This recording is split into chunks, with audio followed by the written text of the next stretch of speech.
It can be really frustrating as an HR consultant if a client doesn't do what you want them to do, or any business actually. It can be really frustrating if you've got a client and they won't do what you want them to do.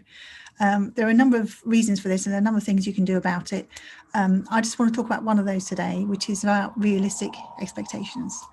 And something that can happen if you go into a small business, particularly, or any business really, as an HR consultant, is you have a certain amount of vision. You are experienced, so you can see what would really benefit the business. You can see that if this company that I've just come into were to implement this, and this, and managers were trained in doing this, and the culture was changed in this way, and they asked employees about this, if they did all those things, it will be brilliant. And you can see that, and you want that to happen, because you want your client to do well.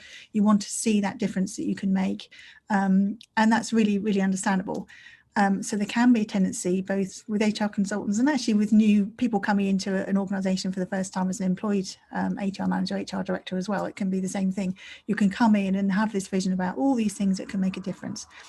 But the problem is, if that's not realistic for the client, for the company, it won't work. And sometimes it's necessary to take baby steps instead. So you can have the vision and know all these things that would be really good.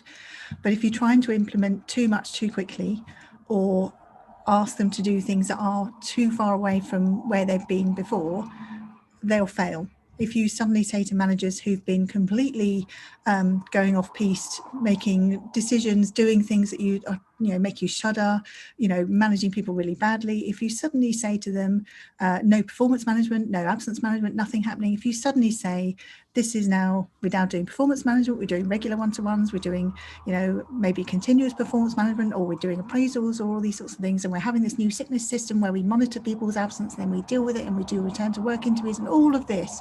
If you suddenly expect managers to do all of this when they've been doing none of it at all, they won't bother. They won't do it. It will feel too hard, and it won't work. And if you try and implement a number of things and they don't work, that affects your credibility, and it reduces your chances of making it work in the future. So sometimes it's about taking baby steps and thinking about what's actually realistic in this client. Where do I want them to be?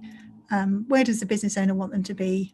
Having a realistic time frame for that. So it might be that where you want them to be might not be for a year or 2 years, but think about, okay, what baby steps can I take? What's realistic to take in the meantime? What can we get done fairly quickly that people will buy into, people will do, and do that? And you can get there slowly, but it's about sometimes thinking about, is what I'm asking the client to do actually realistic in this client, with this business owner, with these managers, in this environment?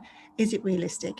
And if it's not, start with something realistic, build from there, and it can work, and it can be much better, solid foundation, and you'll get there in the end. So yeah, think realistically about what your client will actually do, and you'll get there. If that's helpful and you'd like to talk to me about starting an HR consultancy with my support and help, then do get in touch.